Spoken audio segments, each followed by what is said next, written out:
Hey everybody, and welcome to my replay of Dark Souls 3. I have already played through this game on my main channel, Omencito, in a playthrough I did almost 2 years ago now. Actually, I don't even think almost, literally 2 years ago now. And while I really enjoyed that series at the time, and I thought it was really good overall, I look back on it, and I don't think it's as great as I really remember it, for a variety of reasons. For one thing, I was trying to make it an informative kind of walkthrough of the game, going into all sorts of little hidden mechanics, but a lot of the information I gave ended up being inaccurate, either because I just didn't understand the mechanic, which is obviously a problem if I'm trying to be informative, and also because I was basing my information off of the Fextra Life wiki for this game, which, quite frankly, sucks and is a horrible source of information. There's some good stuff on there, but there's also a lot of useless pages that say nothing, and there's also a lot of wrong information on there. Their Elden Ring wiki is much better from what I can tell, but yeah, the one for this game kind of sucks. That, and also, I didn't really have a good build. I was kind of leveling everything equally, which worked. It got me through the game, but my damage output really sucked compared to what you can actually deal in this game. So, for those reasons, plus a few others, I'm coming back to play the game again on my second channel.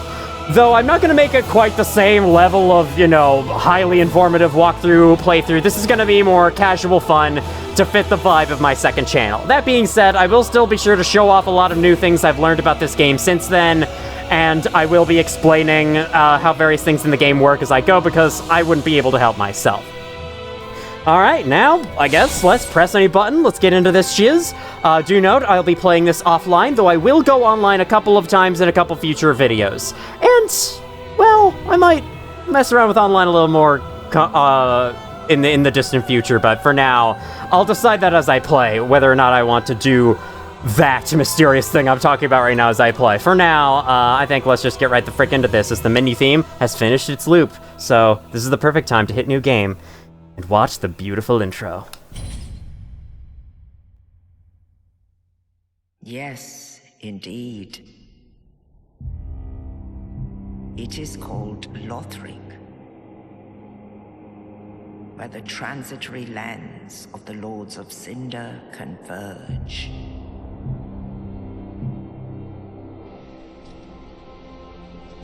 In venturing north, the pilgrims discover the truth of the old words. The fire fades, and the lords go without thrones.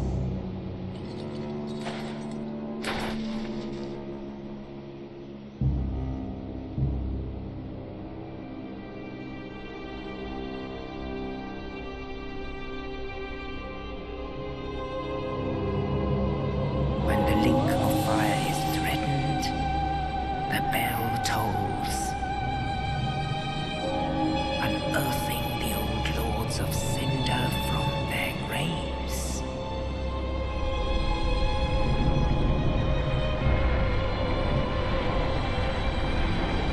Aldrich, saint of the deep,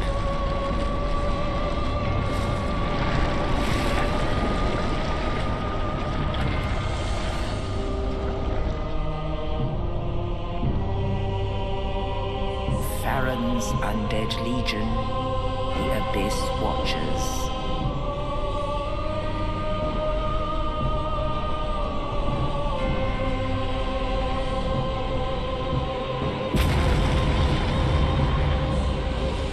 And the reclusive lord of the profaned capital.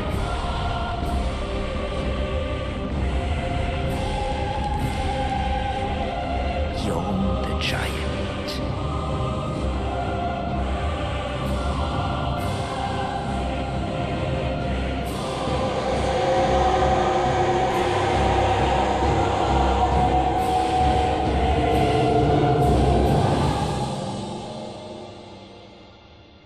Only in truth, the lords will abandon their thrones.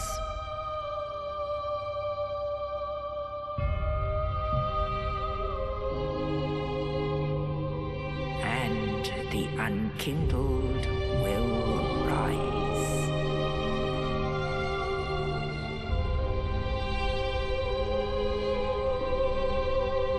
Nameless, accursed undead, unfit even to be cinder. And so it is that ash seeketh embers.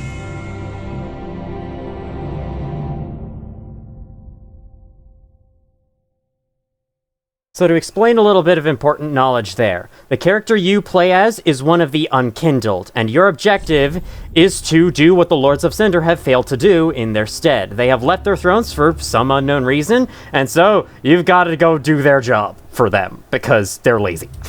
Alright, so for character creation, I'll probably cut most of it out. I'll probably pause recording as I do so, but I'm gonna make not the same character as my original with, like, you know, the red hair, the ponytail, and all that. Normally I would just do that, but I think because this is a different channel, we need a different appearance. In fact, we also need a different name. My past character was Omen C2, so this is Omen C2. Omen C2. Yep, exactly. Alright, you can't even see what they look like right now, but if you scroll down here, here we go. That's an actual freaking human being. Alright, let's get right into this. I'm gonna take a while to come up with the design, and I'll show you after it's done. See you in a bit. Alright, here's what I went with. My only ideas for this character were just icy blue, and so I decided to make almost everything icy blue, and then I randomly decided to make eyebrows and eyes pink, because why not? It looks really cool, I think. It makes a nice contrast, and I guess literally looks cool because it's all cold blue. Now, this would work great if I was gonna be a frostbite dealing character, but I'm not entirely sure I'm gonna go down that road in this playthrough. We'll have to see. I'll tell you my plans on build later. Anyway, though, one other thing I'm gonna do is I'm actually going to go with mature age, because no one ever does this. Everyone always chooses young. Every single time. I know of only one player that ever went with aged. We're going with mature. I've never seen anyone pick this age option before, so I'm gonna be the first to do it, damn it. Here we go. Alright, now for the stuff that actually matters, which is class and burial gift. I guess to briefly explain classes, I could say that those stats right there you see underneath the level, starting with Vigor. Vigor, Attunement, and Endurance increase the 3 status bars at the top of the screen in game, that's all they do. The rest of which, aside from luck, deal with what weapons you can use and how effectively you use them. Oh, Vitality's not included with them. Vitality sucks, we'll get to that. Basically, Strength deals with weapons that are big, that are slow to swing, but pack quite a punch, like this axe right here. Dexterity deals with smaller, more advanced weapons, like, they're fast to swing, but they require, you know, good dexterity to use effectively. They also include stuff like bows. Intelligence involves sorceries, which the sorcerer can cast. Those are usually just, like, straightforward attacks. In this case, it's like a magic projectile. There's also pyromancies, which are affected by intelligence as well. But then there's also miracles. These are like storybooks that you manifest into an attack, which I think is a really awesome concept. And faith powers those. So yeah, you basically decide, like, what weapons would you like to use to attack an enemy, and then you have to invest in that stat by leveling it more so than others. That's the idea of the RPG mechanics anyway. There are some more interesting choices with the class, like within the classes, like Thieves start with a bow and a dagger that deals bleed but doesn't deal much base damage. The Assassin has a spell that makes them more stealthy, which is fine, I guess. And then, down here at the bottom of the barrel is Deprived. Deprived is always what I choose, and this playthrough is going to be no different, because I just love the progression of games where you start with absolutely nothing, and then by the end of the game, you're this amazing warrior who everyone respects, and it's like, you know, you can barely even remember your humble beginnings back at the start, and so, of course, I'm gonna go with Deprived. Not because I'm some hardcore gamer or anything. Honestly, I don't think the Deprived class is that hard. It's just the very beginning of the game that's made tougher, and that's about it. But yeah, I always love picking the class that has nothing, because turning them into the amazing warrior you can be by the end of the game is just, it's amazing. I've described it the same way twice now, so I think that's my cue to stop talking and get into the freaking game already. Let's go. Oh yeah, they also start at level 1, and I like starting at level 1 as opposed to, like, level 5. It's such a weird starting level to start at, like, already partially leveled. Anyway. Okay, to start game with this character? Absolutely. I'm excited. Another Dark Souls 3 playthrough for the books! I've beaten this game 3 different times now, so we'll see how I do this 4th time.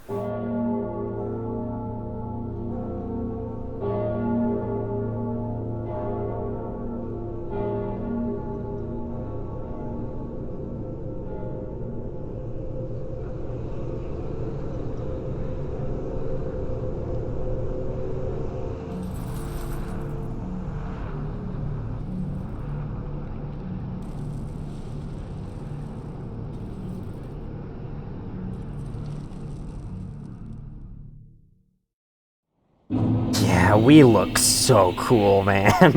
I'm glad I'm going for this. I'm going for this more, like, unnatural person as opposed to the regular old humans you make all the time in these games. Anyway, so we just crawled out of a grave because we're playing as a human, and in this world, humans are undead for reasons that I'll explain later on. For now, though, just know we're an undead.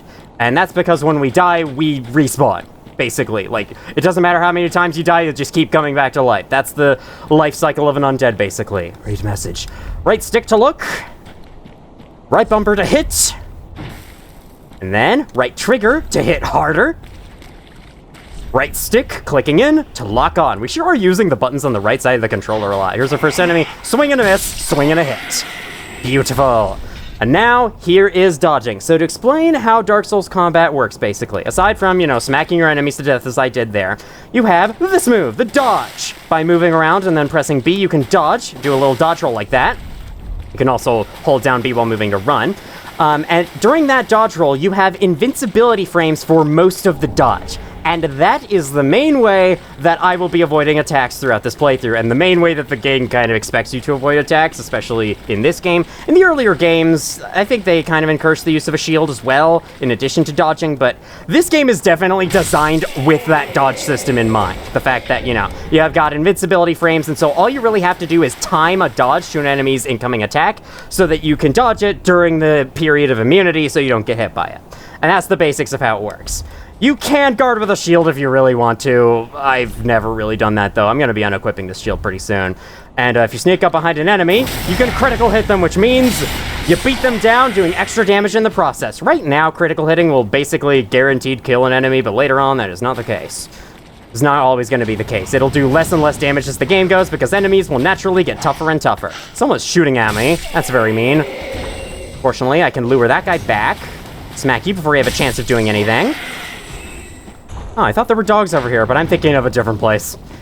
Uh-oh, I hope that little stuttering isn't going to be very common from this point onwards. I've already done this, but you can hold a weapon with both hands by pressing Y, and you can press left trigger to perform a skill, which is... That's not right, no. The club skill is War Cry. Every weapon has a unique skill. They don't have a unique skill, but they have a skill inside the weapon, and by pressing left trigger, you can use it. War Cry will boost your attack power for a brief amount of time, and it'll also replace your strong attack with a rapid combo of hits. Normally, your strong attack is just like a big jumping hit. There's also a kick move. It sucks moving on.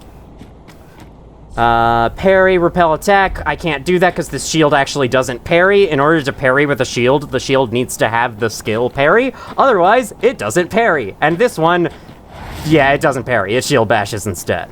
There is a little bit to see over there, but I think I'll save that for later. Have I read this yet? Okay, yes. X to use the item. That is the item down in this slot. The Estus Flask is a health potion. This is a mana potion, or focus potion, as you can call it.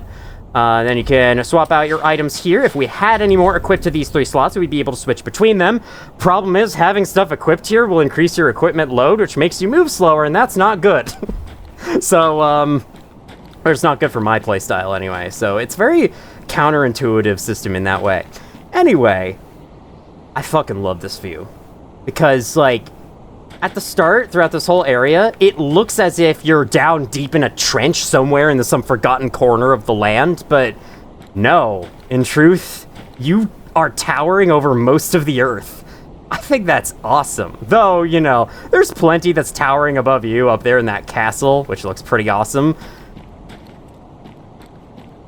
Quite intimidating, though, and, like, the fact that if you fall down there, yeah, it's gonna be a long time before you hit the ground. Or hopefully you won't feel the impact too much. That would certainly be nice. Alright, this right here. Bonfire. Bonfire lit. By resting at these, you will restore all your health and your Estus Flask if you have drunk any, which we have not, but it will also respawn most enemies that you've killed, so all the enemies that we've just killed are back now. There's a little more you could do at bonfires later on. Unfortunately, we're not at the later on stage yet, so yeah. All we can do is just get right back up and keep on fighting, soldier. These guys are a little tougher. They now take 2 hits to die with this club. Never mind. Forget I said anything. Okay. Left stick while dashing to jump. I'll show that off in a bit. For now, there's these 2 guys. You can take them out as you're waking up. Now they take 2 hits. I don't know why I killed that one so easily. Maybe I got, like, reaction damage on him? Like, if he was doing an attack and so I did bonus damage? I don't really know. Anyway, while you're running, you can click left stick to leap. And fail, because the jumping physics in this game are abhorrent and awful. In the meantime, though, we can plunge attack this guy by using the light attack by dropping down on them. I keep getting it confused with Elden Ring, because Elden Ring has a new jump attack that requires you to press the strong attack button, whereas this game requires you to press the light attack button, and that little thing keeps confusing me whenever I switch back and forth between the games. Good news is, hi, I did not know you existed. Good news is I've been playing mostly Dark Souls 3 recently. I've actually uninstalled Elden Ring because it's quite a beefy game now that Shadow of the Erdtree is out. It's like 60 gigabytes to have on your computer, so yeah, I've uninstalled it to make room for other stuff. Okay, get this shield off my back. I'm not gonna use a shield unless it's actually good. I'll go more into shield mechanics as we pick them up, but yeah. Okay. I think there are people down here, and I can plunge attack them, so I think I'm gonna do that, because it's more fun. There is... Oh god, there's a guy with a spear. Alright, well, I'm gonna pick up the 5 firebombs that are here. Firebombs are pretty useful against what's coming up here. I just realized, on the character creation, I forgot to pick a burial gift, which is basically a free item you can start the game with. I completely forgot to choose one, so I don't have any extra items beyond this. Whatever, it's fine. If I did, I was going to go with a Divine Blessing, but okay, it's fine, it's fine. We'll just go with that. Like I said, I'm a deprived. I don't have anything, aside from the Estus and the club, of course. But that's it. That's clearly not very impressive. Alright, we fought our way through all those guys. I did unfortunately have to use an Estus, but yeah. It should be fine. I played this game enough. This should go swimmingly. Remove the sword. Unfortunately, no, you cannot have it. It just withers away. And then this guy gets really mad at you for opening his wound. You will pay for your lack of medical safety practice. There we go. I redid a line from my original playthrough and said it much better now. All right, Udex Gundir. Let's go. This guy is quite tough, but he's balanced by the fact that he doesn't have much health. So you should still be able to beat him down even if you're brand new to the game. There we go. You can also kind of, sort of stance break them, though that's not really an official mechanic yet in this game. I'm not sure it is anyway. I'd like to look more into the poise mechanics in this game on the enemy side to see how it works. I just tried kicking him.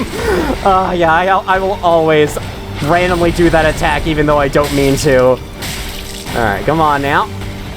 Now this health bar is halfway down. He's entering this. I recommend backing up here and then get right in. Stay close to him because he's actually...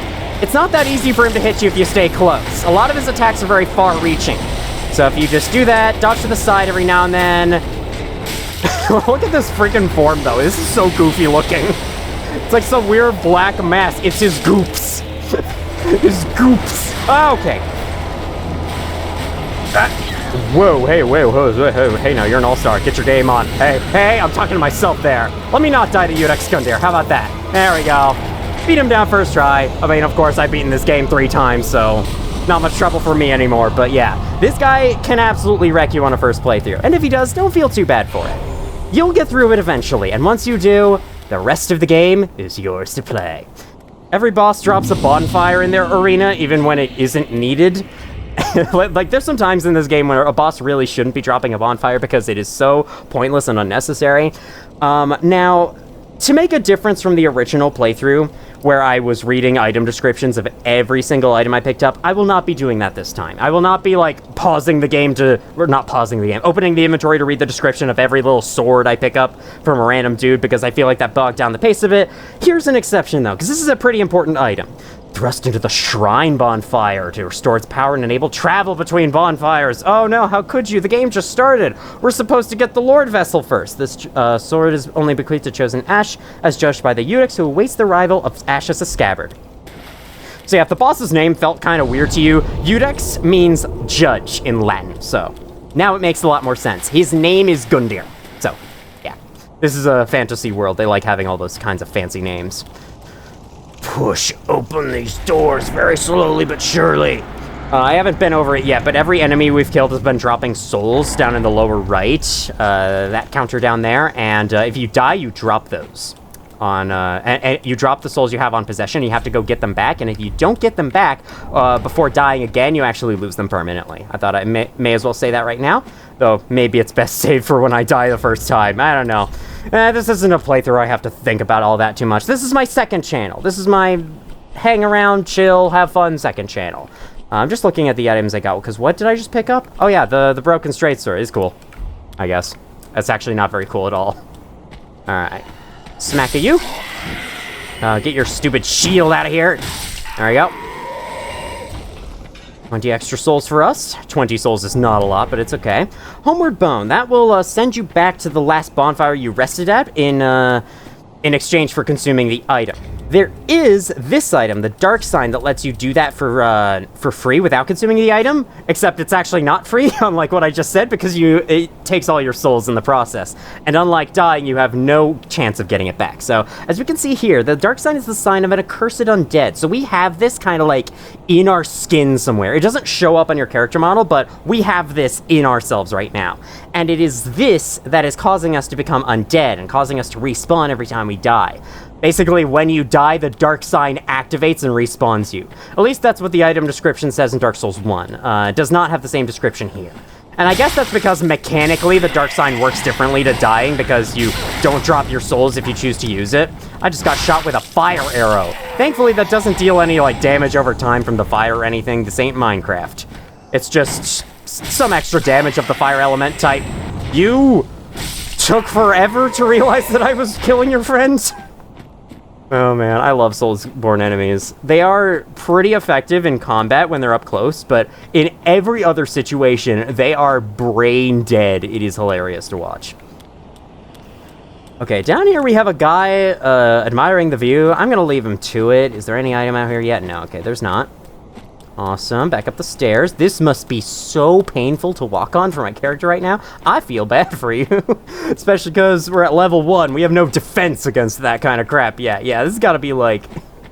Honestly, I feel like walking over this type of ground when you don't have shoes should be damaging you. I get why games don't do that, but, you know, it'd be very inconvenient. Like, not every game has to be hyper-realistic or anything, but it'd be funny. That right there is my least favorite type of enemy in this game, a dog. It did actually no damage to me, which is surprising considering my track record with dogs. But yeah, there's an Ember. That's actually a pretty special item. So we've gotten an Ember restored after beating Iudex Gundyr. What that does, right now for us, all that does is increase maximum health. If we were to be playing this game online, however, where you can connect with other players, we would now be able to summon other players for co-op play. To assist us with an area or a boss. I might do that later. Well, I don't think I'm going to summon another player. I much prefer playing these games solo. But I might be helping out other players in a future episode, depending on what I decide. Because back in the original playthrough, I only went online for one video, and I'm thinking of increasing that this time. We won't just do it one time now. We'll do it a few different times. Alright, there's a little more you can see in this outer area, but I think I'll save it for later. I don't feel like fighting it right now, so I guess I just spoiled exactly what it involves, which is fighting. I mean, that's what most things in this game involve, so it's really not that big of a spoiler. Let's just step into our new home. I guess an old home as well, because, you know, I already played through this game on my main channel. So that's pretty cool. If you're wondering why the heads-up display isn't showing up all the time, and it's only showing up when I attack, that's because I have it set to auto in the settings. I decided to do that for this playthrough, just because I do think Dark Souls 3 has some really good-looking moments, and I'd like to let you enjoy them. And besides, I feel like playing the game this way could be a little more immersive. Alright, let's talk to the folks around here. Yes, in our current state of dress. Hey, man, if we explain it to them, they'll probably understand. Ah, another one roused from the sleep of death. Well, you're not alone. We unkindled are worthless. Can't even die right. Gives me conniptions. Well, you're not alone. We unkindled are worthless. Can't even die right. Gives me conniptions. Well, you're not alone. We unkindled are worthless. Can't even die right. Gives me conniptions. Well, you're not alone. We unkindled are worthless. Can't even die right. Gives me conniptions. and they'd have us seek the Lords of Cinder and return them to their moulding thrones. But we're talking true legends, with the metal to link the fire. We're not fit to lick their boots. Don't you think? Wow, come on, it's just licking boots. You can just walk up to their feet and lick them. That sounds really weird out of context, or maybe I shouldn't have said that. Whatever. Hey man, you're more fit than I am. Look at you. You got a big sword on your back. You got armor. You have no reason to feel so down in the dumps. Look at me. How am I gonna survive? Also, for some reason, this is making me think of that one meme video the Undertale YouTuber Shay posted. It's just a shitpost video where he's like, "Welcome back to my Undertale casual Let's Play." Oh, damn it, I did it wrong. Okay, sorry. He, like, mashes through the dialogue of the first NPC in that game. "Welcome back to my Dark Souls 3 casual Let's Play." I don't know, I just thought I would recreate it. It's fun. Alright, my next stop is not you, even though you're much more prominent. I don't know. I'm gonna go over here. First thing... Pleasure to make thine acquaintance, Ashen One. I am but a humble handmaid of the shrine. Weapons, armor, trinkets, and spells. I've lots of little things to ease the burden of a weary traveler. And yes, I'm undead too, but not so charitable as to give my goods away. Ashen One, fetch souls and bring them to me. As is thy wont? No? Of course, that's my one purpose in life, is to give you money, I guess. Yeah, I could tell you're undead because I see all the times you've died behind you. Alright, this here's the Shrine Handmaid. She's got a couple of nifty items, or actually... a frick ton of nifty items. For one thing, she has this. We're taking this immediately, so we can actually have clothes going into the first level. I think that would be great. Yeah, you know, this wasn't the first level, obviously. This allows me to place a summon sign. Yeah, I may as well buy this right now. Normally, an NPC would give this to you in a previous Dark Souls game, but they decided to just have it be for sale in this shop for no reason. I'll also buy this to be able to light up the way, and one of the things I'm planning to do in this game is I want to get real deep into magic. I want to invest in intelligence. I really want to get into that side of the game, so I will be buying the Sorcerer's Staff coming soon. That being said, actually, you know what, fuck it, let's get it right now, why not? I will be using up all the souls I have, which serve a much more important purpose over at the other person standing by the bonfire, but I think for now, I can probably go without. It's more challenging that way, you know? Okay, these are prism stones. You can place them on the ground to mark a path if you need to. I don't think you'll really need to, though. These are grenades. You throw them at enemies. They blow them up. This is useful a couple times in, like, the first area, but beyond that, I haven't found much use for them. They do scale with strength, apparently, but I'm not going to go for strength this time, so that's not going to be that useful to me. You might think that the short sword is worth getting here. It's not. It's really, really bad compared to the club. The club is so much better if you're starting as a deprived like me. Just stick with the club. If you are any other class as well, don't bother buying this. It's really bad. I actually, I bought it thinking that it was better than the club, and it made the first part of this game a lot harder for me than it should have been. Ashen One. Alright, so here she's gonna say... Bring me umbral ash. With ash, I'll fashion new wares. You can find very special ashes throughout the world that'll let her sell new items to you.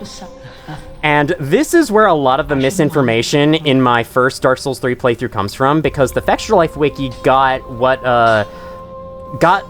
the freaking Umbral Ashes so wrong. It is ridiculous how wrong they were. Some of them were on the right track, but, what items she unlocks after giving her certain Umbral Ashes is marked down completely incorrectly on the freaking Texture Life Wiki. It is insane. Anyway, one last stop at this guy. Well, a newcomer, I see. I am Andre. I serve at this shrine as a humble smith, forging weapons. You're in search of the Lords of Cinder, I trust? I guess so. A toilsome journey, I'd wager. You'll require good arms. Let me smith you weapons.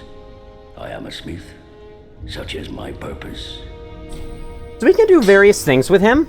We could upgrade our weapons if we had the materials to do so, which right now we don't. We need Titanite shards for this, and to infuse a weapon, we need stuff we don't have. So yeah, no options there. Could also repair equipment. This game has a durability system, and you'd be forgiven for forgetting that it has one, because you will never ever break a weapon in this game. Trust me. You will never ever need to click this button. Then there's this. It is helpful to know before entering like the first proper area of the game that you can go give yourself 4 healing flasks right here to start off. This is very, very useful to know for the first area because, you know, 3 flasks isn't a lot. That said, I'll go with 3 flasks because I can handle it, but, you know, otherwise. He's got some dialogue. It's mostly to explain the various mechanics, like what reinforcing and infusing do, but, you know, I don't really need to hear that. I know the mechanics already, and I'll just explain them as we go. Now let me put on the armor before I keep forgetting to for some reason. It's like I want my character to suffer with nothing on. All right, let's begin. Welcome to the bonfire, unkindled one. I'm a firekeeper. I tend to the flame, and tend to thee. The lords have left their thrones, and must be delivered to them. To this end, I am at thy side. Started to fast forward through her dialogue a little there. So the firekeeper would let you level up if you had the souls. Very well. Then touch the darkness within me. Take nourishment from these sovereignless souls. Unfortunately, it costs 673 souls to level up for the first time, and I don't have that. If we could level up, we could raise any of these 9 attributes by 1 point. Per level up, and then when you level up, your level goes up, obviously, and so does the cost of the next level up, as you would expect from an RPG. If you talk... Ashen one, to be unkindled is to be a vessel for souls. Sovereignless souls will become thy strength. I will show thee how. Ashen one, bring me souls, plucked from their vessels. Yeah, she's just saying the same thing. You can use souls to make yourself stronger. May the flames guide thee. Alright, with the coiled sword, we can step up to this. I think if you don't know what to do...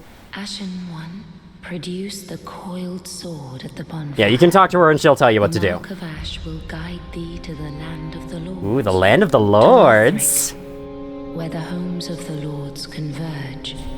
She mentions the homes of the lords are converging. Like they're moving. We'll get more into this as we go. For now, stab. That's a cool animation, I love it. And now, we can officially begin the game by resting and fast traveling. So I actually have kind of a cool story related to that animation. The opening video at the start of this video, I may as well just fast travel while I talk about this.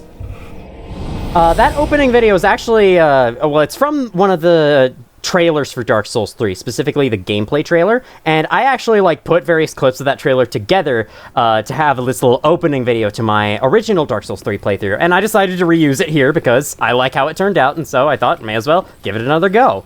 Hello, that's a little cup with a similar looking coiled sword next to it. I wonder what that's about. Anyway, that one moment when you can see the knight in the armor stabbing the coiled sword into something, and it synced perfectly with the music, that was pure accident.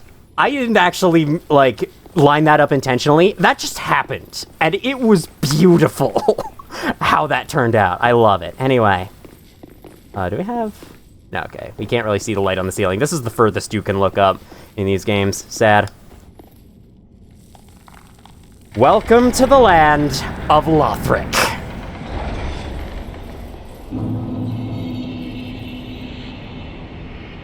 My god. It might not be an open world game, but this starting view is still awesome every time I see it. Look at all those places to explore. It's so cool. Obviously, we can't go everywhere within this, you know. They wouldn't give us something this dense and actually allow us to go anywhere within it. That would take up so many game resources, it is unreal. But yeah, look at this. This castle is sitting high atop other places. We can see another similar looking castle-ish building down that way. We can see a lot more stuff down there, wherever that is. Maybe we'll be finding out where that is as we go. All right, here we go. So now that I have improved my skills at Dark Souls 3, I'm expecting this to be a much quicker playthrough of the game overall, which means that hopefully videos won't take me like 2 hours each. Hopefully they'll be 90 minutes each at most, kind of like my Elden Ring playthrough. Okay, we got a hollow here.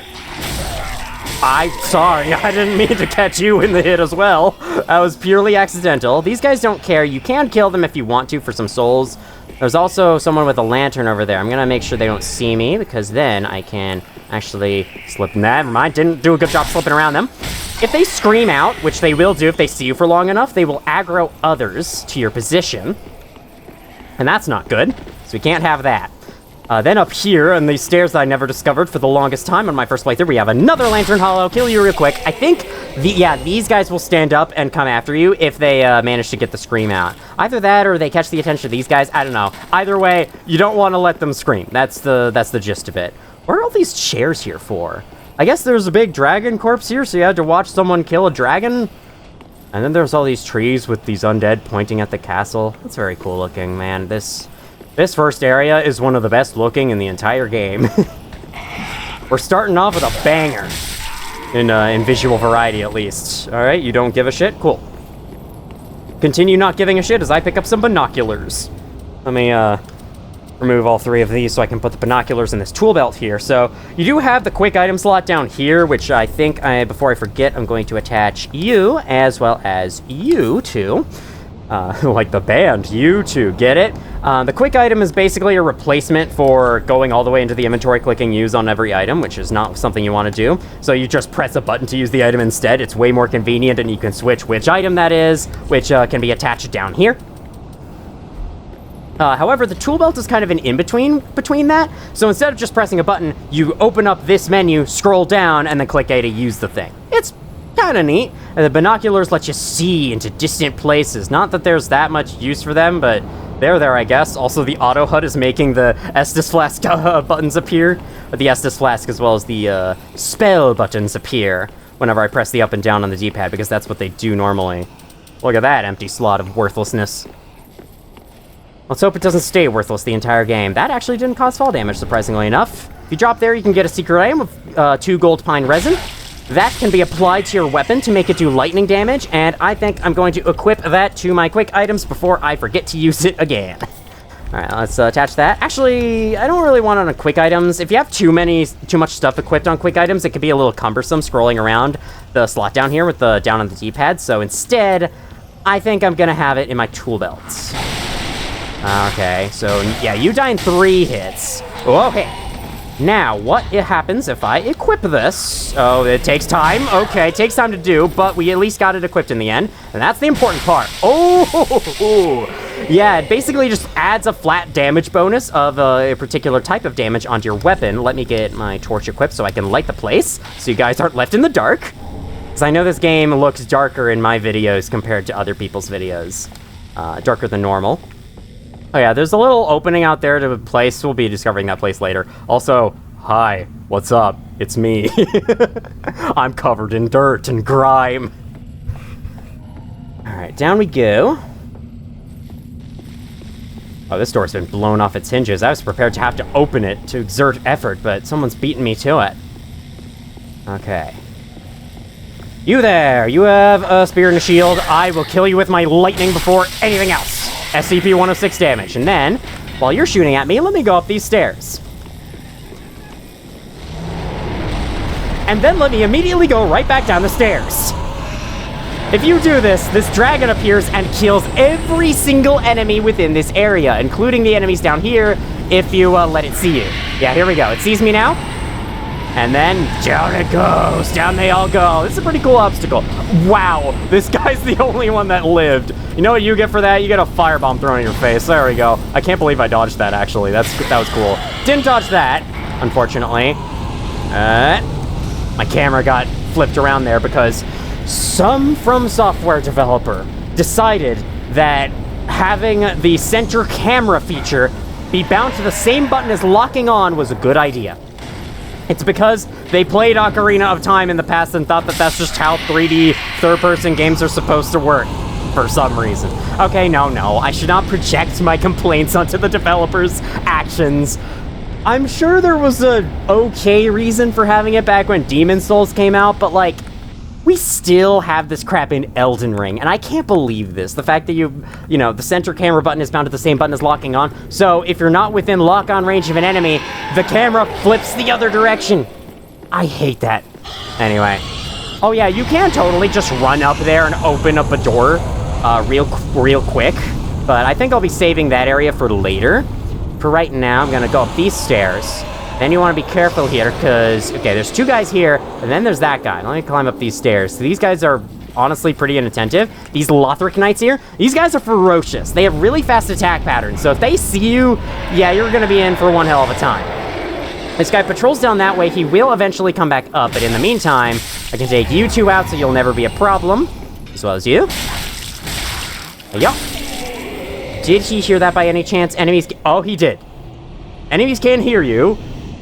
You heard nothing, good sir. Continue on your patrol. Oh, he heard that too.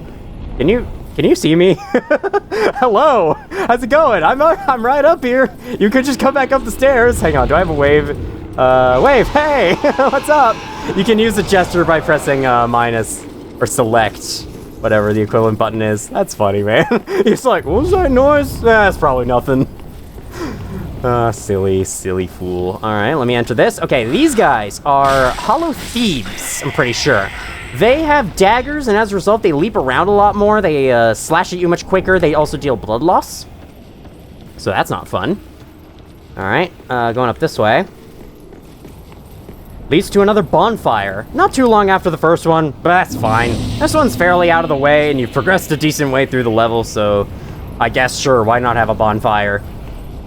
People do tend to complain about the positions of bonfires in this game, though, in this game in particular, for how repetitive and unnecessary a lot of them are, and I can certainly agree. I'll go more into detail on that as we continue. That's like my favorite saying ever. I'll go into more detail about that another time. Just as I'll go into more detail about these buttons another time. Tune spell attaches a spell. We don't have a spell, so that's fine. Organize storage box. No reason to ever click that button. The game will handle the storage box system for you automatically, which is if you have too much of a certain type of item, it'll start storing it in a chest, and that button there is supposed to let you access the chest so you can take the item back or like swap out the items, but you never have to worry about that because it's mostly done automatically. So you can see under the consumable number held 8 out of 20, I can hold a maximum of 20 firebombs. Once I hit 20 firebombs, it'll start storing them for me. And then if I use any firebombs in one run and then I set it on fire or I die or reload the area of any kind, I will be automatically given those bonfires back from the storage box. That's how that system works. Now, I actually would like to fight this Lothric Knight because, you know, I consider myself to have gotten much better at this game since my original playthrough. So yeah, now he sees me. Let's tango. There we go. Stabbed. And despite the fact that the sword clearly passed through me, I dodged at the right time, so it did nothing. That's how Dark Souls is. And now he's got friends. He's got friends. Awesome. Oh, okay. So y'all think you can just, I don't know what y'all think you can do, but y'all think you can do something. And I'm not gonna let you do it. Wow, I actually don't take very much damage from you. Okay, well, I do take much damage from you two together. I thought you were walking away. Oh my god, these guys can be annoying sometimes. Yeah, here I am spamming rolls. That's what you do in this game. You dodge every single attack in a combo. That's how this game works. Okay, I'm almost dead. Well, at least I killed the Lothric Knight, despite me using 2 Estus flasks in the process. It's fine. If I die here, I'll just take it. It's whatever. I don't care much. Okay, we got a Hollow Thief down below. When he moves into the right position, you can plunge attack him right here, and it's really fun to do, and so I'm gonna do it. So, yeah. Come on over this way, buddy. Oh, man, look at this guy. None of the corpses you pick up items from have clothes on. Someone got to their armor first. Weird thing is, though, a lot of the enemies you kill clearly have armor on, yet they don't drop it. Even if they can drop armor, they only have a... Oh, that was you. I was about to say, what the hell just hit me? Alright, let me just... smackadoo. Snickerdoodle. It's not at all what combat noises sound like. Okay, honestly, my Estus flask is empty right now. all because of me fighting the Lothric Knight, so I think I'm gonna go rest at the bonfire up here to refill it. Here is one thing about this playthrough that I feel like is worth telling you going forwards. Any, like, intermediate gameplay like this, any menial task, like if I die and then I have to run back to where I was and do things all over again, that's gonna be left in the video because I'm not editing these videos very much on the second channel because, well, the point of the second channel is to have these videos be relatively quick to make, and so if I want them to be quick to make, I sadly cannot edit them very much. So because of that, if I die, you're gonna be seeing the full run back to wherever I was. Sorry about that, but it's unfortunately what I must do. Well, it's not what I must do, but it's what I should do if I actually want to make special main channel videos. And I do want to make special main channel videos, so yeah. Alright, we got a much larger guy down here. This guy's got a halberd. I don't know what these guys' official names are, so I'm not going to worry about it. And the game's not going to tell me, because why would Dark Souls tell you anything? Am I right? Alright. You have big swingies, and you have big stabbies. I have big swingies too! That does barely more. Is that supposed to be a strong attack? Because I beg to differ. Alright, smack-a-you? Smack-a-you, I don't know what that means. Okay, so we have you. You're locked. Okay, honestly, I remember what's down here. I'm gonna no, I guess we can. I'm already here. We may as well make further progress. Okay, watch out for this guy. This guy is scripted to throw a firebomb, just like the ones you can use, and those barrels are actually explosive barrels. If explosive barrels are damaged by any kind of fire attack, I'm pretty sure any kind of fire attack, either by firebombs or by some kind of pyromancy, they will explode, and that's the result of that. As we just saw there. Okay, there's not an ambush, but there is a guy hidden off screen here. You want to be careful for ambushes. Dark Souls games love ambushing you with enemies. Hey, this pottery looks kind of familiar. Aren't some of these on an unused asset for Dark Souls 1? Like an unused shelf asset that has a bunch of pots on it? Okay, the Mailbreaker. That's actually a starting sword that one of the other classes have. And you can get it right here.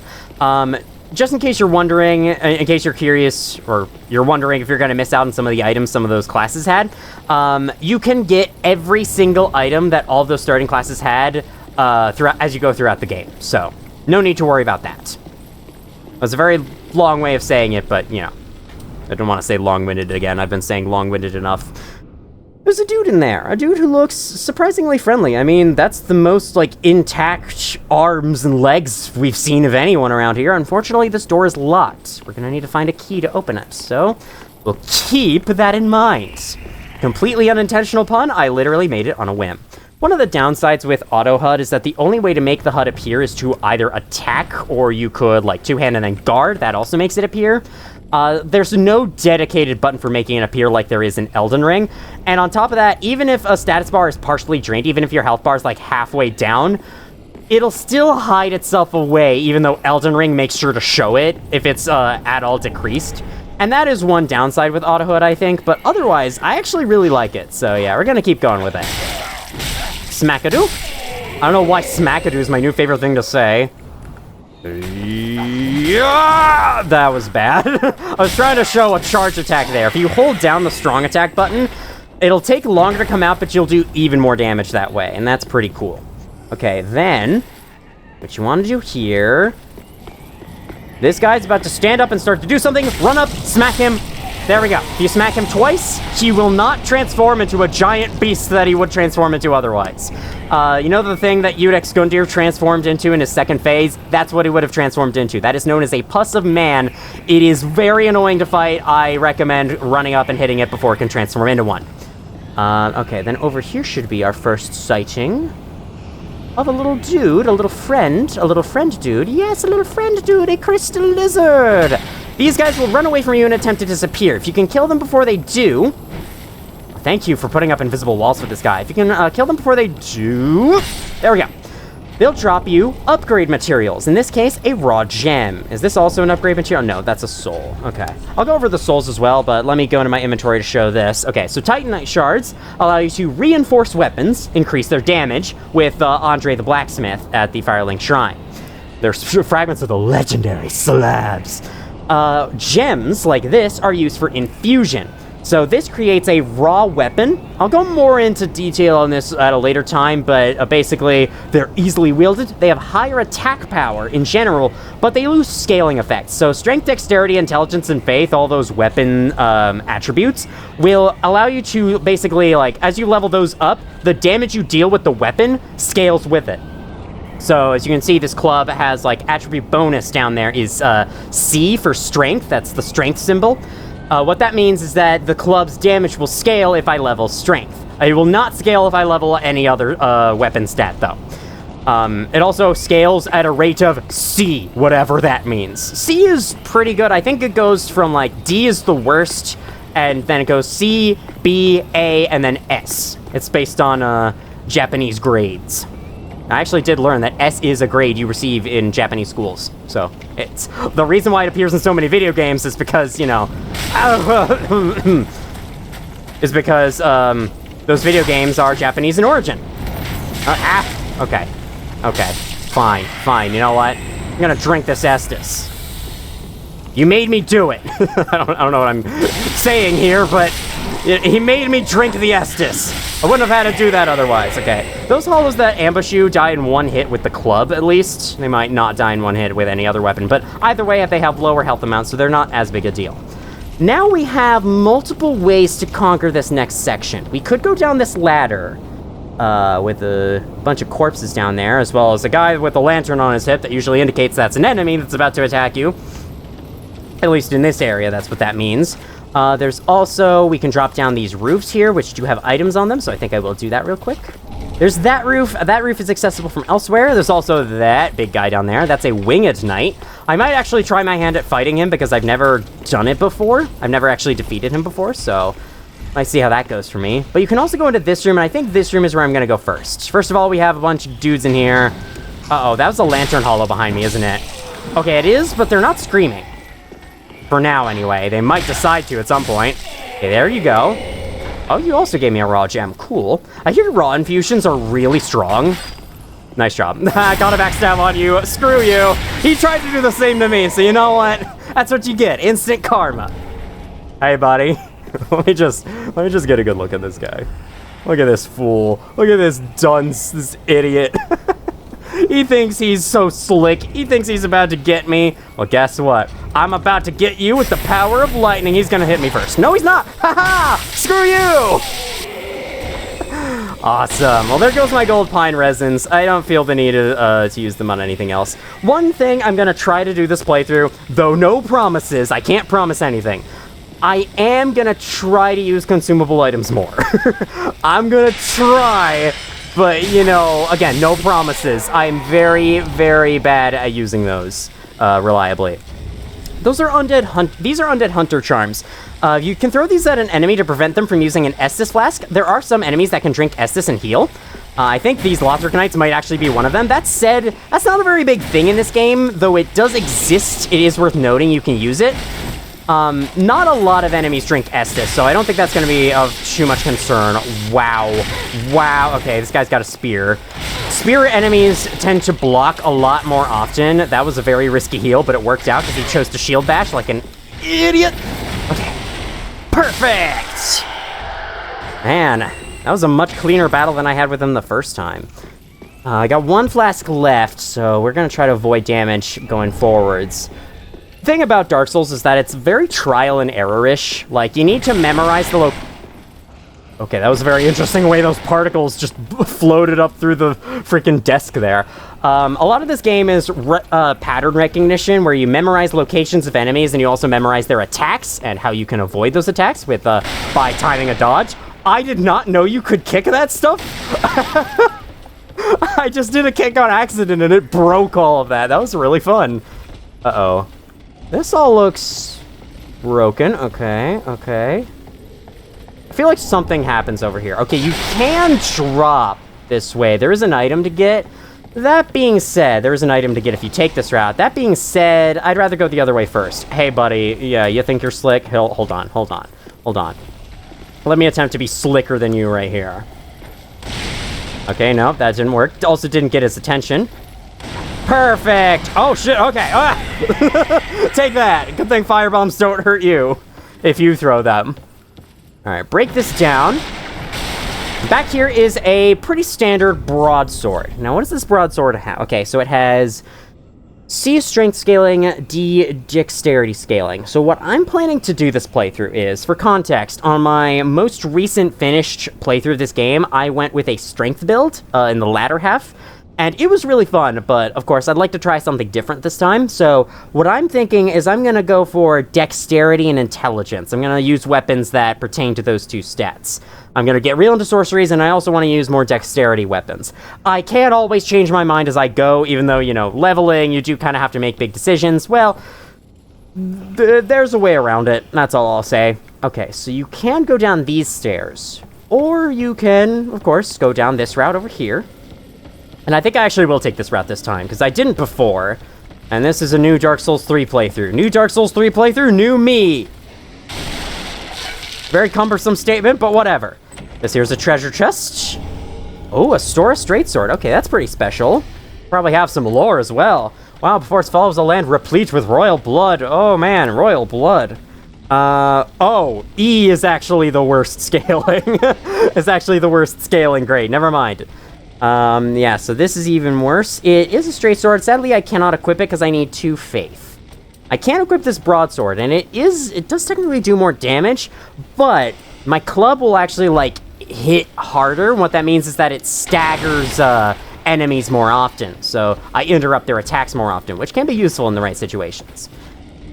Okay, this room is hard. It's got a few big guys and a few dogs. I think the way I'm gonna handle this is, do I have my fire bombs on? Now I do. I'm gonna try throwing... Okay, perfect. There's a bunch of explosive barrels in the rooms, and so one of the best ways to take this out is to throw fire bombs from a distance. If you can aim them right, good luck doing that, honestly. The aiming mechanics in this game suck if you're not locking on. Okay, well, at least I got that guy. Wasn't near an explosive barrel, though. There are explosive barrels that way. Don't hit the railing. Where are you off to? Did you seriously think that would work? Oh, crap. I blew up those explosive barrels, and now there's no... Okay, well, there was enough left for that guy. How about that dog? That dog wasn't near enough. How about this? And this still wasn't near enough. How about this? That was even less... Okay, fine. Could probably plunge attack the dog. I don't know. Could be dangerous. Probably plunge attack you! That's it? That's all I took? And I even took fall damage. Okay, I gotta heal. I unequipped my club in a panic. Okay, we're gonna... What the shit? That dog cheated! It teleported! That's a pretty common issue with dogs in this game. They can teleport, and it's really weird. Thankfully, they fixed that for Elden Ring. Well, okay. I can't say I didn't expect that. This room is hard. There's my first death of the playthrough. Cool, okay. I don't know how I'm gonna keep track of death count, because in my Elden Ring playthrough, I actually had an updating death counter that appeared on the screen whenever I died. Of course, I'm not gonna be editing this series, so I can't do that this time. But I would like to keep track of my deaths. Guess I could always, like, go back through later and see what it is. So now that I've died, I've lost my Ember upgrade, which means I have slightly less max HP on the second run, and now all these enemies are back, so yeah. I've got quite a long way to go to get back, but I think if I take on that room in a different angle, I should hopefully do better. Now, one thing to know about this game is that you do not have to fight every enemy that you go past. You could always, like, end up stacking up a crowd of enemies following you from behind if you skip too many, but, you know, you don't always have to fight every single enemy on the way back. That being said, these guys are easy, so I thought I may as well. I was also gonna get you out of the way to prevent you from transforming. Thankfully, you didn't, even though that very loud sound still played. Down the ladder. Okay, this knight's gonna be back. Let me just get in here. Now, away from you. Okay, so I think one thing you can do... I think you can hide here. Damn it, no you can't. Okay, I think you might be able to hide on the other side of the door. Either way, it is pretty fun how you can kind of hide from the knights in the high wall of Lothric. It adds like kind of a stealth element to the level, and I really like that. Okay, so the reason why I hate the kick attack, you're supposed to use it to get rid of shields like this, and you're supposed to use it by pushing left stick forwards and clicking right bumper at the same time. Problem is, it's so finicky. I can never get it to go out successfully, so I usually never use it. Just because it's so unreliable. I just don't know how to do the inputs correctly. Like, okay, there we go. Yeah, it's...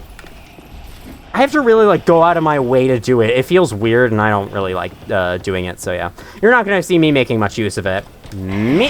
Thank you. Pow. Pow. All right. 3 Estus flasks to take on this room. We're looking much better this time. Now... okay, so every firebomb I have used up is still used up. Damn it. Okay, throw it further, I think by angling the camera higher. Nope. Those weren't explosive barrels. Are you jumping at the firebomb? Alright, yeah, this room's tough. I'd honestly die again. A good thing I could come up here, loot this stuff in the meanwhile. Okay, so here's our first proper shield. Now, if we look at the shield stats, you can see guard absorption there.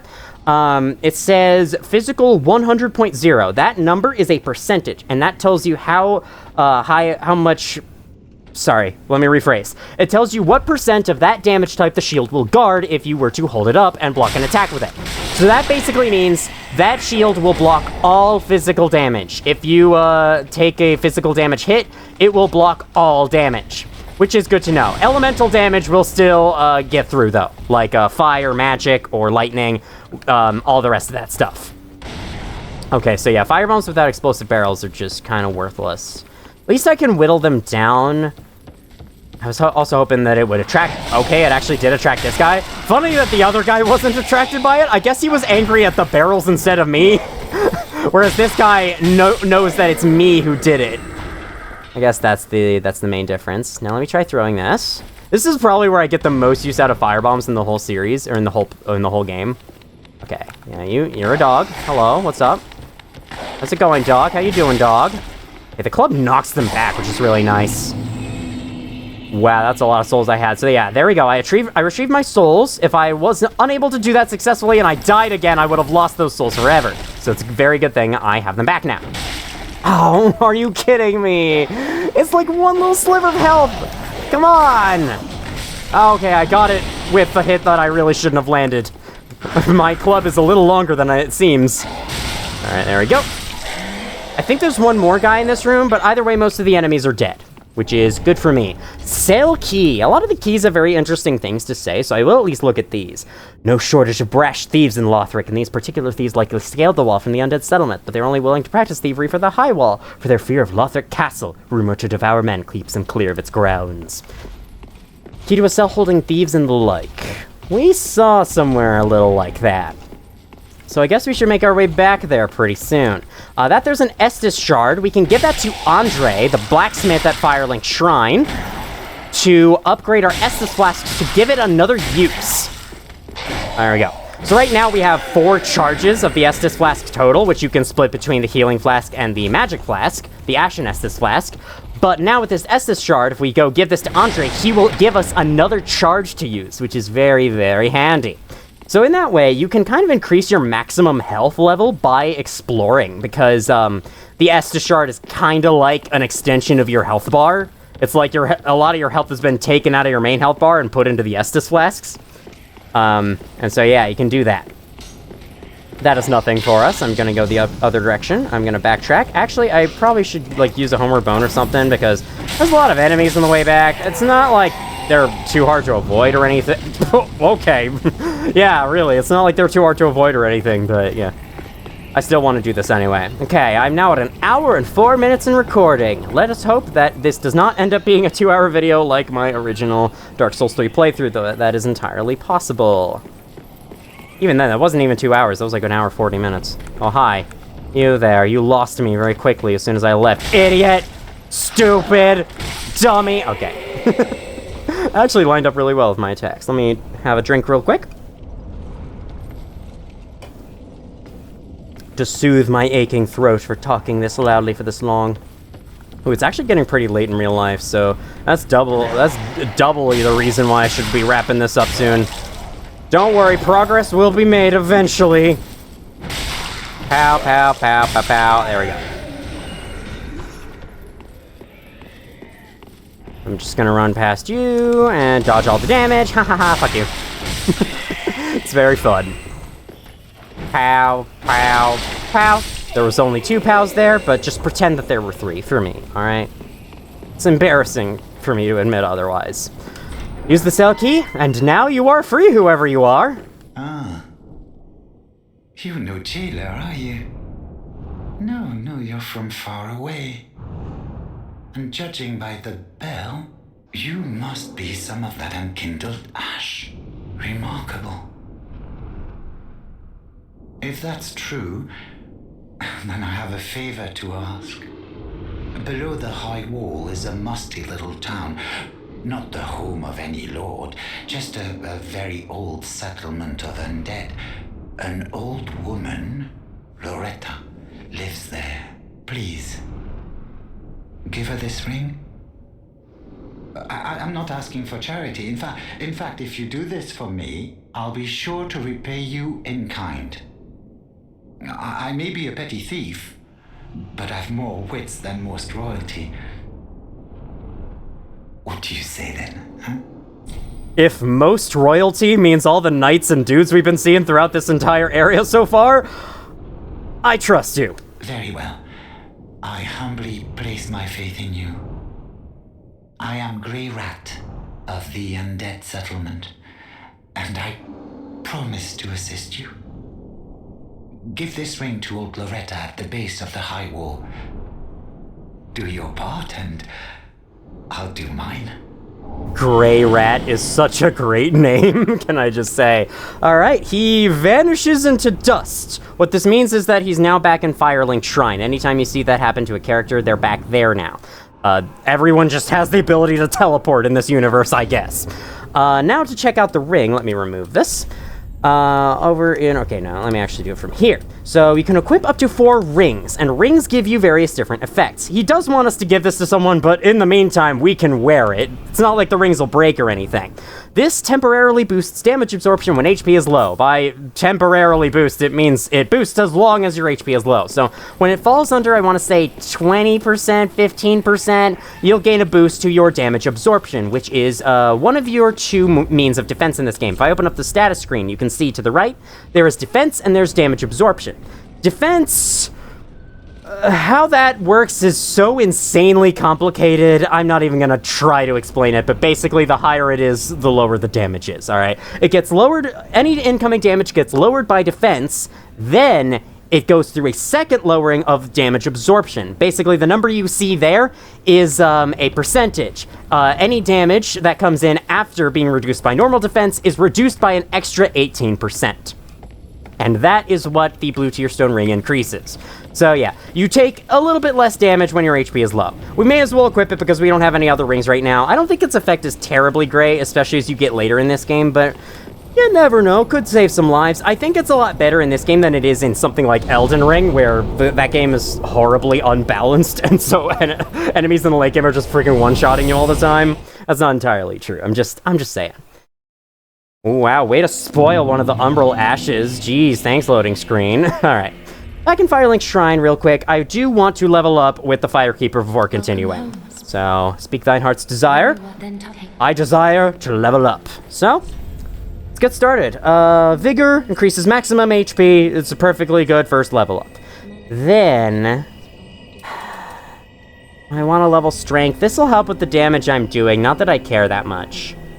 Or do I want to get an early start on dexterity?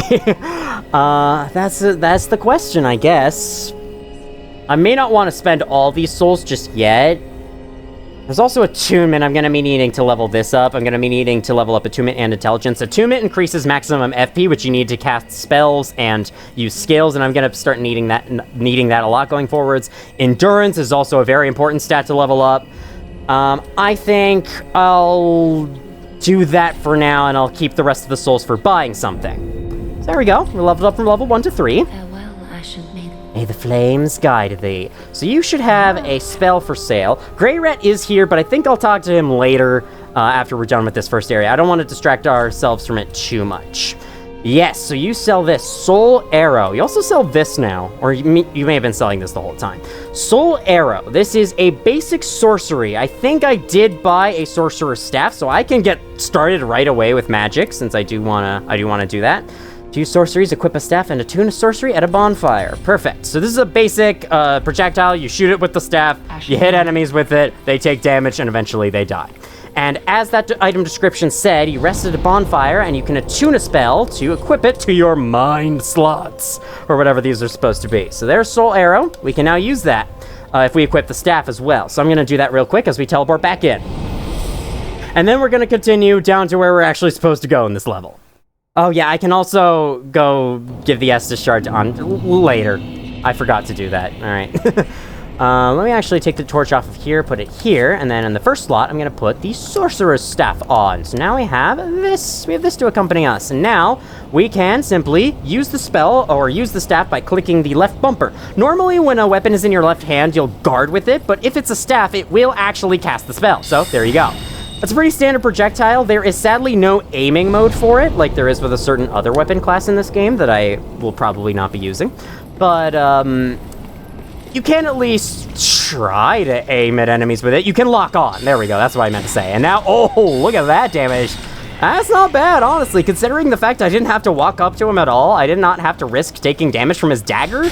That's good. That's really good. There we go. I just want to say before we continue, no, magic is not easy mode.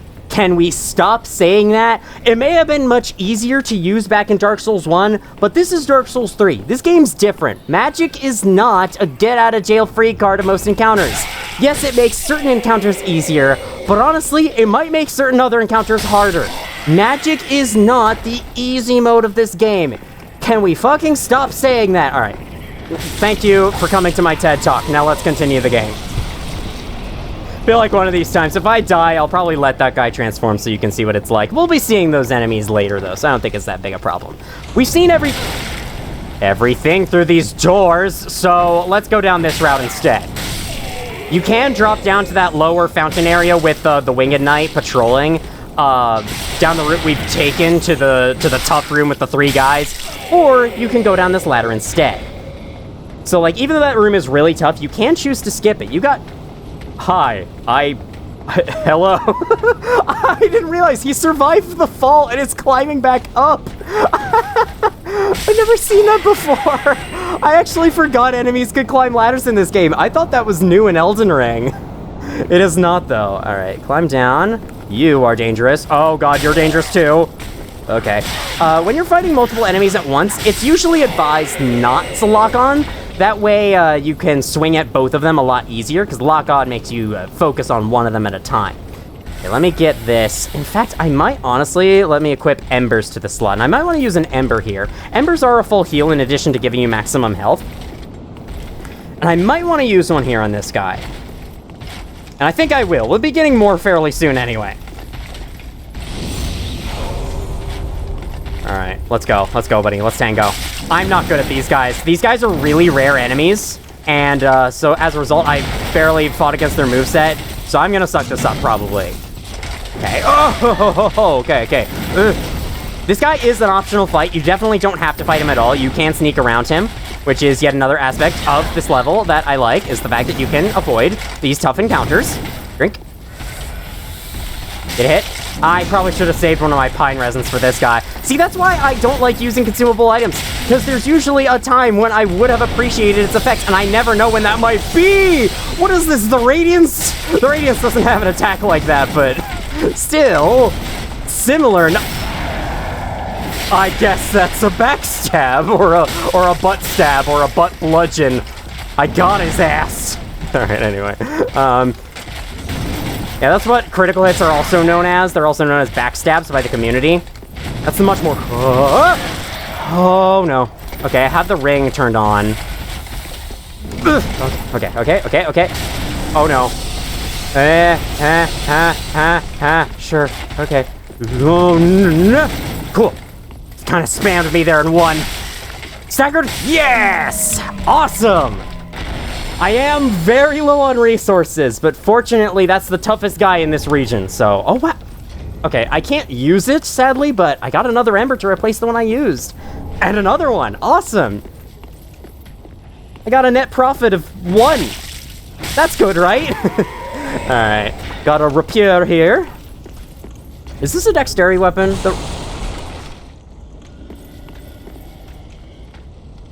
Oh, right, that guy likes to destroy those boxes up there. I'm not sure why. The same thing happened on my first playthrough as well.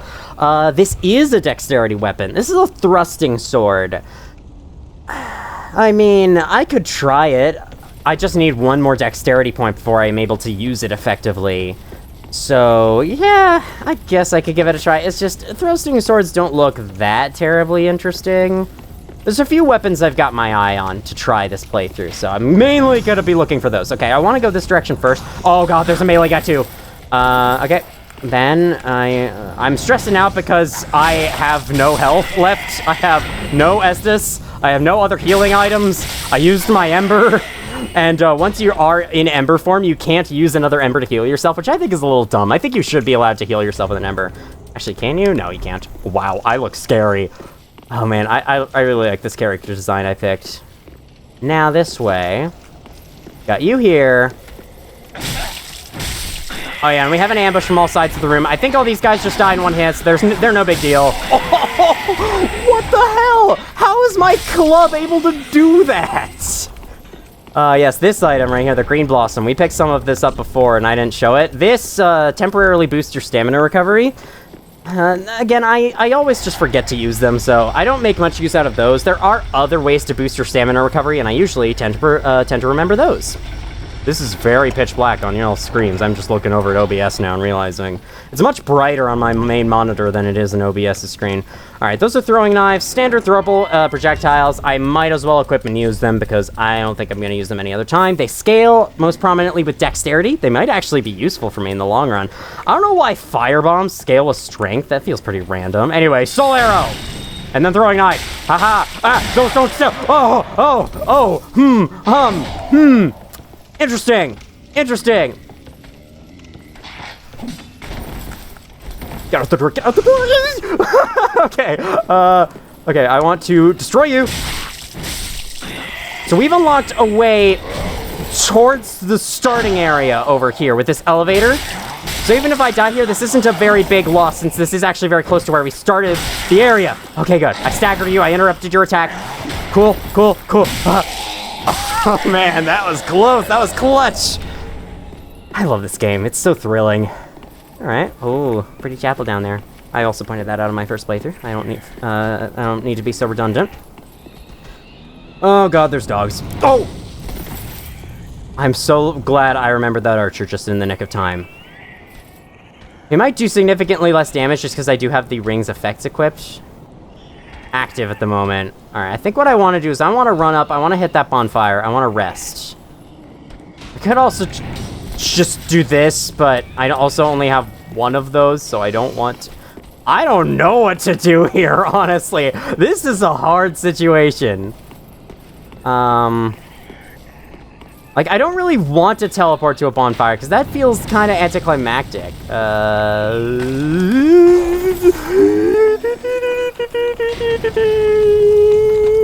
I'm being chased by dogs. Rest now. Okay, we're fine. Wow, alright. So yeah, as we can see, this is the starting platform with this bonfire. There's actually an archer sitting right over here to the right. I decided not to kill him, though, because I was sure I was going to die and respawn and reload the area and respawn him regardless. So yeah, that's why. Now there's a big dog, a small dog, and then I think I want to say a spear guy that appears here eventually. Oh, okay. One second. Sorry, my dudes. There we go. Yeah, there's the spear guy. This dog's smaller, should have less health. Yeah, it's like I say, I equip my magic, and then right as I'm about to use it, I'm like, nah, actually hitting it would be more fun. So forgive me if I forget to use my magic throughout this playthrough. It's not something I'm used to doing in Dark Souls 3. In Elden Ring, I got a lot of fun use out of magic, but magic also works somewhat differently in that game, where like you're allowed to move around much more freely as you cast it than you are in this game, than you're able to move in this game, so... That's why I used it a lot more there, is because, you know, the movement was much better. I do have Ember, right? Yes, I do. Had to guard real quick to check that. I don't know what's with these statues. Can you destroy them? No.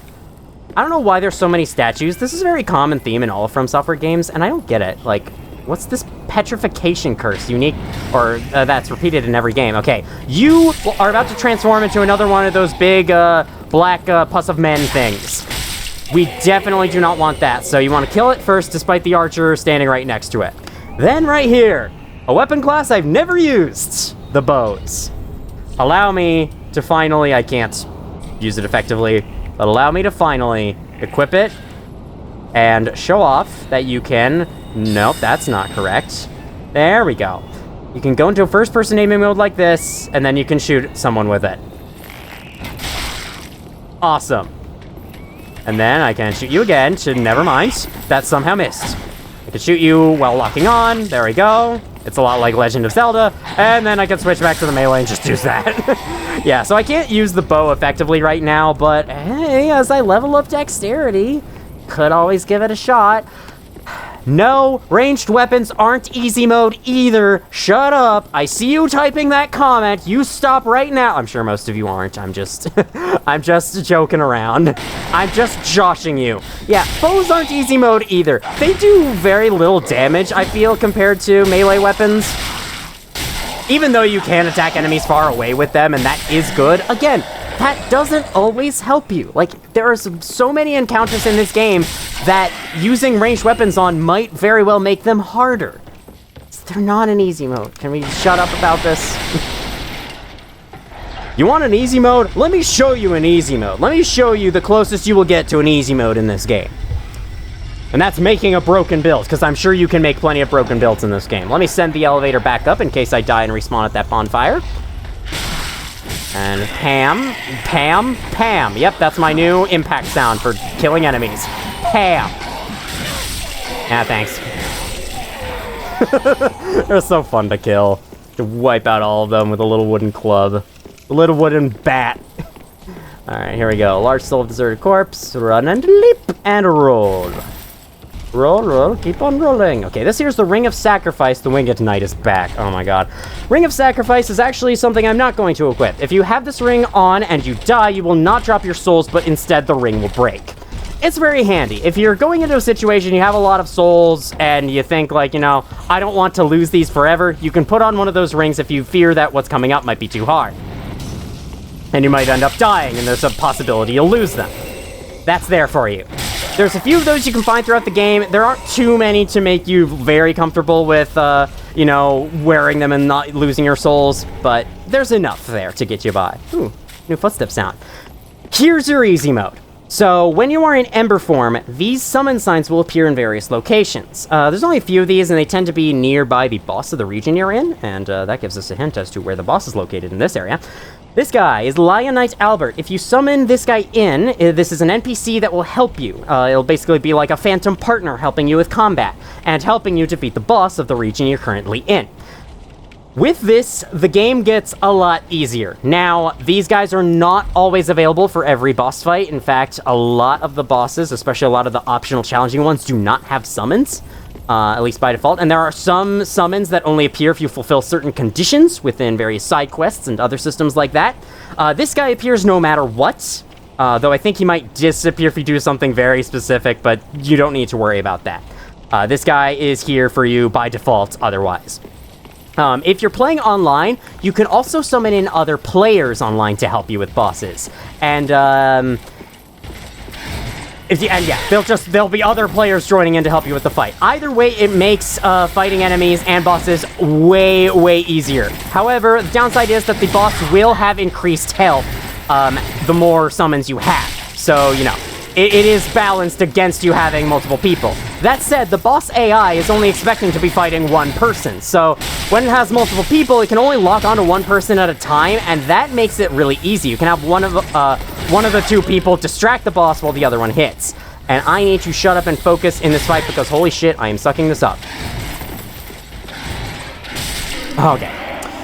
Yeah, that was pretty bad. Could I perhaps... Oh, I got a crossbow. That's kind of cool. Oh, thank you. Oh my god, I was literally just about to ask. Can I get a bonus Estus Flask? Yes, I can. If you kill an enemy, there is a small chance you will get a bonus Estus Flask out of it. The chance of this happening increases the more Estus you have used up. And I used up all my Estus there, so the chance was actually pretty high. Special thanks to... I can't remember the channel's name, but there's a YouTube channel that figured that mechanic out. Special thanks to them. I think they had soda in their username.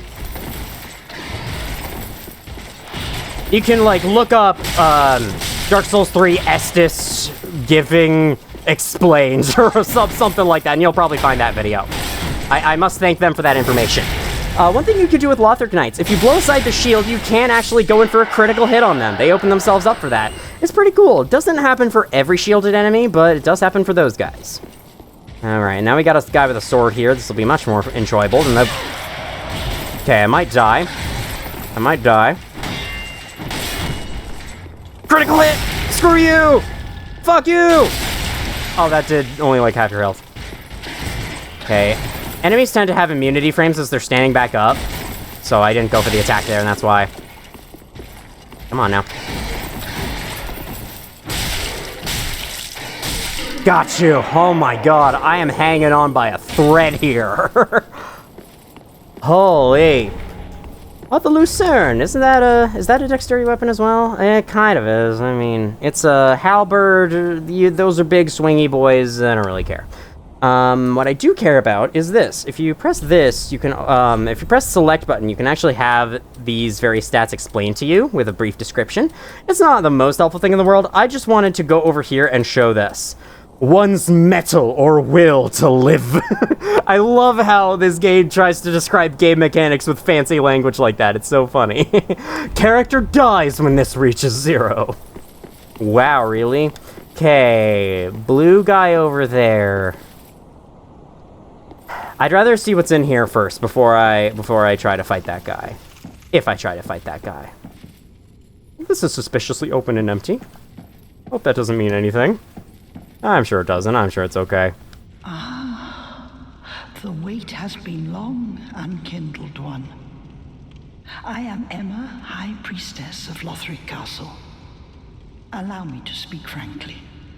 You will not find the Lords of Cinder here. They have left. Gone to their churning homes, converging at the base of this castle. Head to the bottom of the high wall, forge on through the great gate, and raise this banner to proceed. Very cool. Let's take a look at that. Small banner held by Lothric messengers. Hold up the thing. When the high wall appeared, the path to the undead settlement was blocked, and messengers came bearing this banner. They were sent out with a duty, but had no way of returning. Well, wonder what the high wall is. This farewell gift is for you. It is the insignia of an old covenant. If you fear trespassers, dark spirits drawn by the embers, then etch this upon your heart, and the old Concord will beckon noble blue sentinels to hunt these foul spirits. Ooh, the Way of Blue. Okay, so this is our first covenant. Now, covenants have no purpose whatsoever if we're playing offline, which I am. So, yeah, these don't do a thing. You can equip them anyway, and they won't do anything, but they'll look cool. They replaced that icon in the upper corner, which you can see, yeah, next to our health bars. What I'm actually going to do in the series, which this is very weird, but this is something that I feel like doing for fun. I'm actually going to wait to equip the covenants until I hit like 15 levels. Every 15 levels, I'm going to equip a new covenant to make it kind of look like I'm ranking up in a multiplayer game. Yeah, don't ask me why I want to do this. I just want to do this. Let me do this. Unkindled one, head to the high wall's base. Go through the great gate and raise this banner to proceed. But beware. The dog keeps a close eye on things. The vile watchdog of the Boreal Valley. Spooky. Okay, with that information given, I still only have one of these. I would have liked to have more, because I would like to head back to a bonfire. I guess I can use it up. How many souls do I have? Okay, I can go all the way back to the shrine, honestly. Level up, get some stuff, because I don't really feel like backtracking all that way. I technically can backtrack. I've killed all the enemies on the way. Just, I'm lazy. Sorry. Welcome. Alright, speak. I love skipping through her dialogue, because it sounds like she's saying, welcome home, speak. Very well, then take. She's like forcing it on you. It's really funny. How about endurance? Let's start raising stamina straight away. Our level ups aren't very exciting so far. If I can show real quick, Grey Rat is here in Firelink Shrine. In fact, he is down there, sitting on that rug. I guess we can go say hi. Catch up with the man. Oh, hello, you're back. And in one piece. Well, now it's time I do my part. Whatever trinket you need, speak up. Just don't ask me where I got them. Don't worry, you can keep your secrets. I guess I should have said it like the Frodo meme. Alright then, keep your secrets. He sells a bunch of unique items. He sells firebombs for cheaper than the Shrined Handmaid, actually. So that's good to know. He sells throwing knives as well. Rope firebombs. Can anyone explain to me what the point of this is? Why would you ever want to throw something behind you? When would you ever need to do that? Just to look cool? I guess I can understand that, but like, why? Anyway, he also sells a long sword. This is good. It's an all-around good weapon. This is what the knight starts with. I might buy it. I might equip it fairly soon. And I might fill up on these as well. I can only buy a few. I can only buy 2. And I can buy the rest of these, use up all my souls in the process. He's also got this armor set for sale. I'll be coming back for this later. I would like to collect the armor sets in this game. He's also got, yeah, the thief mask. You can split up the items the vendor is selling by category, or you can just buy them all right there. Do me a favor and don't forget our promise. Give this ring to old Loretta at the base of the high wall. Do not worry. I know. Yeah, it's not a nuisance. Goodbye. And stay safe. Oh, this place is a bore. What good is thievery if you've nowhere to go? I mean, you could go outside a little bit. There's a whole cemetery out there. There's probably lots of places you can steal from, I think. Hey, do you have anything to say? No? Okay. You're not very interesting, are you? Alright, well, looking at my recording time, looks like this is going to take a very similar amount of time to the first episode of my main playthrough, but hey, I am not editing these videos. I really shouldn't have expected any different. That said, I would like to make this series be the same kind of format as the original one. That is, I do one area per video. So once we're done with High Wall of Lothric, and we will be fairly shortly, actually, I will end the video there. Ooh, oh, okay. I was about to wave at him. I'm very glad I didn't. Is he gonna follow me down? I think he can. He can actually follow me down. No? Okay. He's too chicken. Idiot. I'm actually gonna run past all you guys because I don't feel like fighting you. I mean, I could. These guys are literally like the easiest enemies in the entire game. Let's go. How? I must say, these guys are so much easier than the basic enemies of Dark Souls 1. The fucking basic hollows of Dark Souls 1 are insane. They do these random wild jump attacks. They're like slowly approaching you. Very calmly. And then suddenly they leap at you with a huge jump attack and do like half your health bar of damage. It's ridiculous. I'll get more into this as we go. Though, pow, and pow, and pow again. There we go. Now, there is actually a shortcut you can take down this. Oh, I wanted to try fighting the Knight in Blue over here. I guess I should do that first.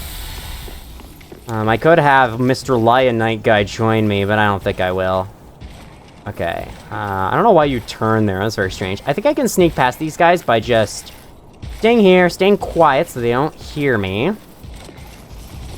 Oh, fuck. Okay. Okay, fine. I guess we're this sucks. I'm trying to fight the blue guy. Can you not? Oh, the spirit. No, they chain pull. This sucks.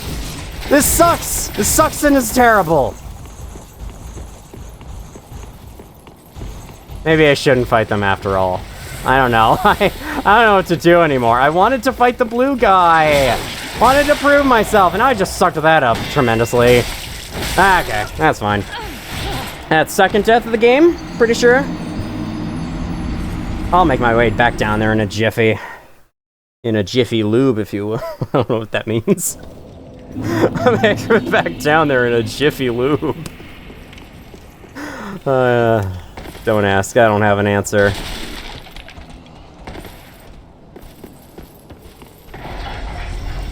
Bye! He didn't appear.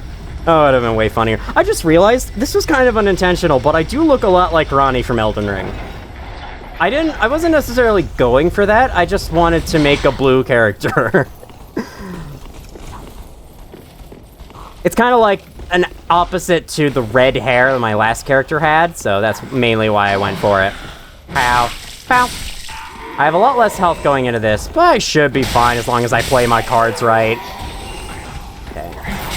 Okay. That's not playing my cards right. That's not what playing your cards right looks like. Just a tip. Alright, these guys are so annoying. I'm gonna go this way. Stay out of sight. Out of sight, out of mind with these fools.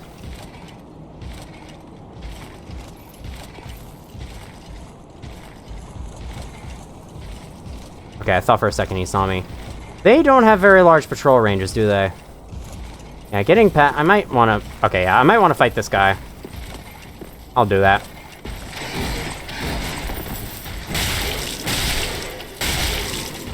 Watching my stamina. I was horribly inefficient at stamina use back in my first playthrough, so I'm being a lot better about that now. Or at least I'm trying to be... Okay, there we go.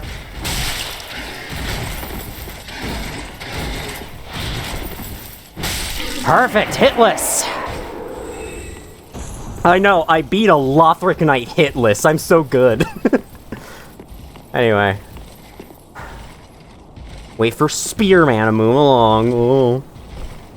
Slowly moving up here, slowly moving away. I'm sad I can't cut past this. So I can, but I'm not going to remember to. Because, like, the way editing these videos works is that there's a few particular points in the video where I think about them and I'm like, yeah, I should probably edit something in that.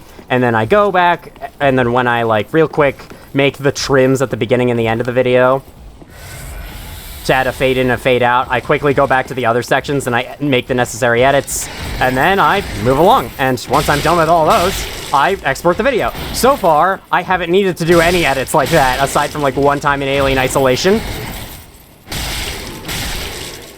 Okay, I ran out of stamina there. That was pretty bad. Charge at 56, that's it? Damn! Guess who's got armor? Oh god. Look who's got armor over here.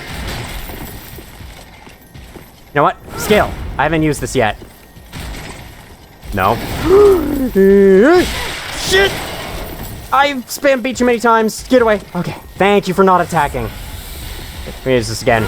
What? Oh my god, that one-shots me!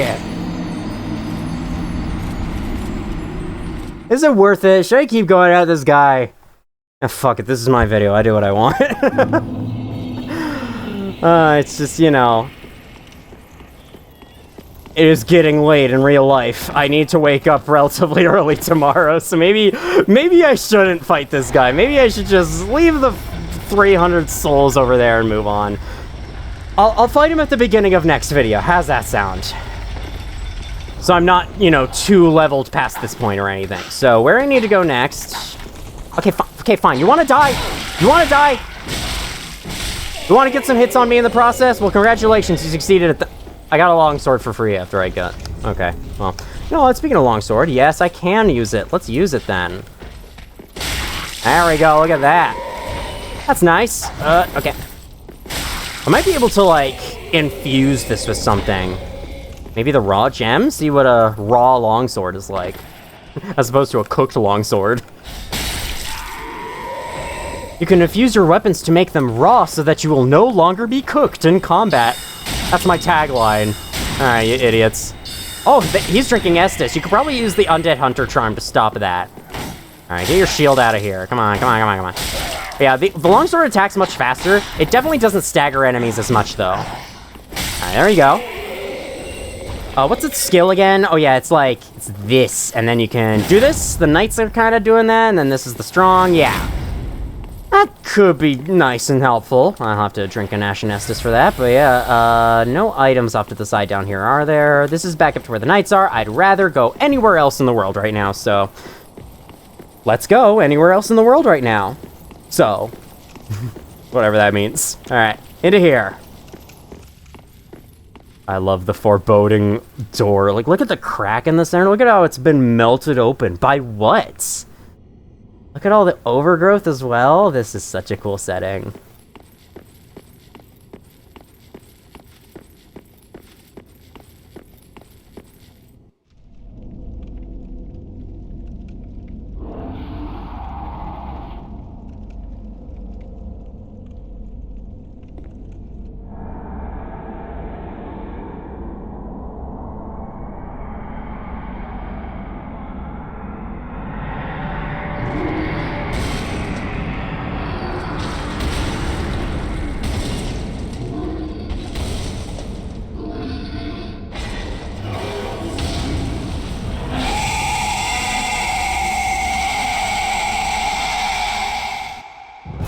Alright, Vorty. You may have beaten me down before, but this time's gonna be different. Let me get my Estus on before I forget.